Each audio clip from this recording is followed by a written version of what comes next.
I'm Ayca Aydogdu and welcome to my Corona Diaries. I'm currently in self-isolation for 12 weeks due to an illness that I have that puts me in the vulnerable group because of the coronavirus. Well, I'm on day 60 and aiming to present this show weekly to explore the challenges facing all of us in self-isolation. Well, I dressed apart this week because we are talking about entertainment in self-isolation. Like me, millions of people are stuck at home trying to entertain ourselves. Some of us baking bread for the first time in our lives for fun, or joining online parties which we never thought we would do, or trying to learn an instrument, for example. Well, this week our viewers haven't sent us questions, they actually sent us how they have been getting creative at home. Now, to talk further about this, my guest joining me on the programme this week, Dave Calhoun, the Global Deputy Editor-in-Chief for Time Out, and Rafi Gokay, Director at Harrison Barrett and International Music and Performing Arts Manager. Well, thank you both of you for joining us on the programme today. Well, Dave, starting off with you there straight away. I'm a big fan of Time Out. I used to use it in everywhere I would go,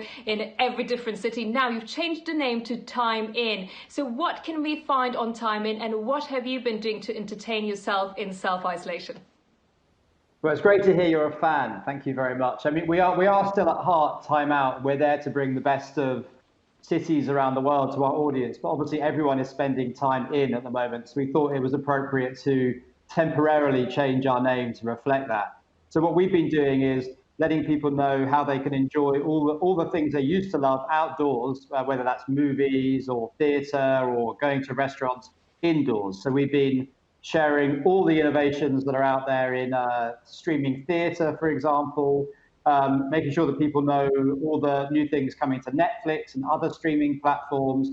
We've been in the food and drink area. We've been doing things like sharing recipes that we haven't done before. Personally, I guess I could say I've been doing some of that. When I have so many inspirations in front of me every day, I'm always well aware of what I'm not doing. But I've been watching a lot. So I've been catching up with films I haven't seen or haven't seen for years. I've been doing a lot of cooking, not much reading, sadly. I keep thinking that I should be reading more, but yeah, I've been trying to follow my own advice and enjoy Time In. Well, that sounds great. And as we said, we have received videos from our viewers. So let's watch the first one, Dave, and take it from there in detail. This is from Ayca in Istanbul. Hello, I'm Ayca Sertesen, the solo clarinetist at Istanbul State Opera and Ballet Orchestra, and I'm an international soloist clarinetist as well. In these days, while my concerts in Turkey and abroad have been cancelled, we do not go out of our houses due to isolation, and we started to learn and develop our video production skills with my husband, Can. First, I record the sounds one by one. After playing all the parts, I perform the whole piece with my clones. In this way, I spend my time creatively and entertainingly, and I also make people who follow me on social media entertained. I wish everyone healthy days with our love from Istanbul.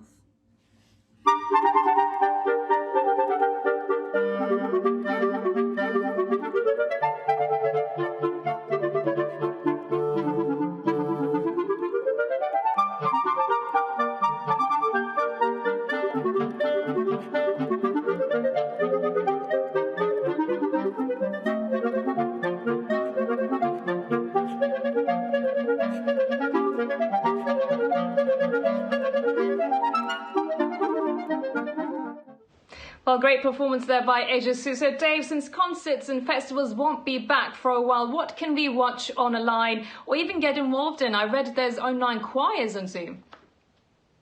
Yeah, I have seen that. I've heard of a friend of mine in New York actually organising an online choir for people who are used to singing in choirs live. I must say that was a really inspirational video, and it reminds us how I think in some ways we're lucky that these days people can broadcast via their own social media platforms if they want to get their talent and performances out there during this time.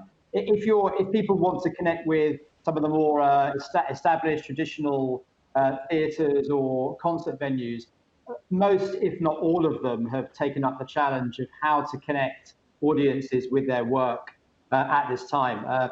Just before I came on to speak to you, I was reading about how the Barbican in London have just announced a new digital programme. The National Theatre in London is releasing one of their archive filmed plays, a new one every week, every Thursday.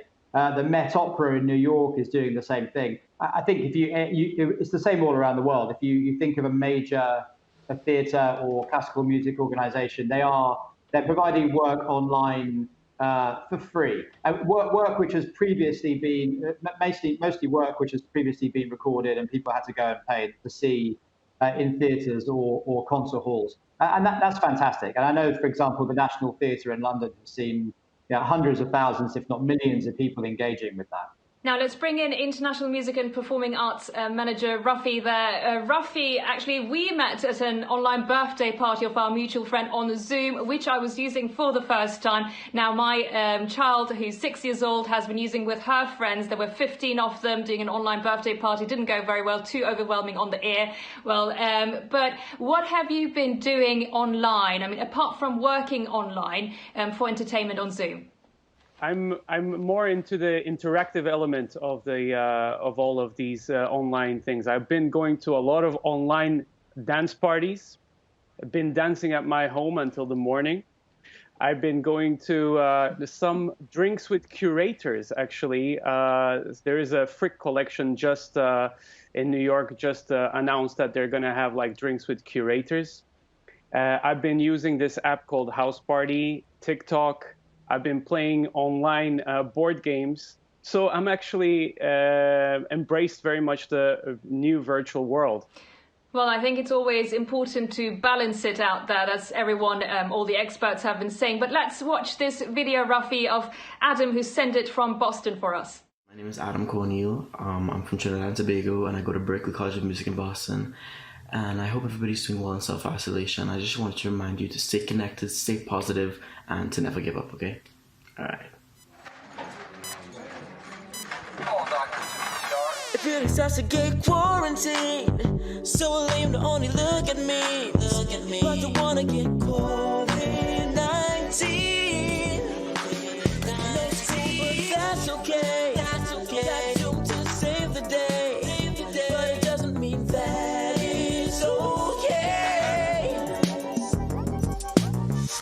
Let's bring back Dave in there. Dave, so the next video is from Jessica in Florence. Hi everyone, I'm Jessica, a barista and a coffee expert from Italy. Today is the day number 53 of our self-isolation. I used to work in a coffee shop, so I used to talk with a lot of people all days about coffee. To continue to do this, I decided to make some videos sharing my knowledge. And together with other friends of the coffee industry, we have an appointment every day on Instagram, where we flight in a different country of origin of coffee. It was amazing that we can be able to create connection between people all over the world. Of course, all of this always in company of a good cup made with mocha. Now, cooking has become more of an entertainment rather than a chore during this pandemic, during this coronavirus. So I'm baking bread myself for the first time during this time, just for fun and because people in my house love white bread. So, Rafi, what have you been cooking, and have you been watching any online courses or joining any online cooking classes? Actually, I've been learning to cook once again, and that has been a very nice challenge for me, and I've been enjoying a lot to cooking. In terms of getting online classes in cooking, I haven't done it myself, but I know a lot of my friends have been taking classes through a website called, I think, Cake Flix. They're learning to bake through that. In terms of cooking, you can even take classes from Gordon Ramsay on this masterclass app and so on. So it's certainly booming. I should just add, though, I found old cooking books in my shelves. I've been using them, and we can also find fun somewhere in our house as well, not just online, but there are analog things that we can go back to as well, I think. One last thing to Dave. As you can see, Dave, many books behind me. Not that I'm reading every single day, but I am trying to get as much as I can in there. Are there any book clubs to join, or how easy is it to join them? There are lots of book clubs out there. I mean, online book clubs obviously have been existed before. So I mean, a quick Google or a quick ask to your community on social media, I'm sure people will be able to find recommendations of book clubs. Oh look, there's Prince Harry involving himself in one there. Seeing Prince Harry there reminds me that quite a number of well-known authors or just well-known people have become involved in encouraging online reading during this time. I've got an 8-year-old daughter, and I've been sitting her in front of the writer Frank Cottrell Boyce's writing lessons on Instagram. I mean, they're fantastic. You know, he'll spend 5-6 minutes talking about character or endings or beginnings, and then set a task. Other examples, other than Prince Harry, of people who have been lending their voice and their face to reading are in the Harry Potter world. Just yesterday, I think it was, Daniel Radcliffe, Eddie Redmayne, and other people joined with J.K. Rowling to offer free audio versions of the first Harry Potter book. So I mean, there's definitely been also in the educational space, there are loads of free classes have been put out there. I think masterclass was mentioned. That's obviously something you have to pay for, but there are lots of formerly classes you had to pay for or weren't available are now out there. Institutions such as the New York Public Library have made many books available online for free. I think the New York Public Library have made 300,000 books available for download for free during this time. Lots of educational initiatives. I mean, one that I'd flag is the BBC have relaunched their Horrible Histories series. They're doing every week, every Monday for 15 minutes, they're focusing on one element of world history, whether that's the space race or Mary Queen of Scots. And it's fantastic for children. I've been sitting down and listening to that with my daughter and resurrecting the my history degree and my history studies from many moons ago. So yeah, many options out there. Well, of course, when we're talking about all this, it's important to say let's not also put pressure on ourselves, because it is a mentally challenging time. This is, of course, to help you and give advice. But Rafi, back to you. While we're talking about mentally challenging, we actually received an Insta question which talks about this. Let's see it quickly up on the screen. So she says, I find it mentally challenging to do anything at all. And this is true. It is a very difficult time. What do you have to say about that, Rafi? Be kind to yourself. We're all going through a very difficult and challenging time. We all have, I think we are feeling so many emotions at the same time. And we don't know what to think or what to feel. And I think it's important to be kind to ourselves. And if you don't want to do anything, just don't do it. But I think it's very important, if that happens, to reach out to friends and family. Maybe not using just video call, but by normal phone as well.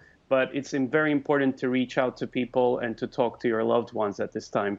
Well, Rafi, Gokay and Dave Calhoun, well, thank you very much, both of you, for joining me on the program today on My Corona Diaries. And thank you very much for everyone for watching. Hopefully it's been helpful for you in self-isolation. Now, next week, we will be talking about love in self-isolation, about romance and dating. How are you keeping the romance alive? And are you dating online? What creative ideas have you come up with? Do send them to me, to my Instagram account, ChachaI, which you can see on the screen right now. Well, thank you very much for watching us. Do stay safe and sane.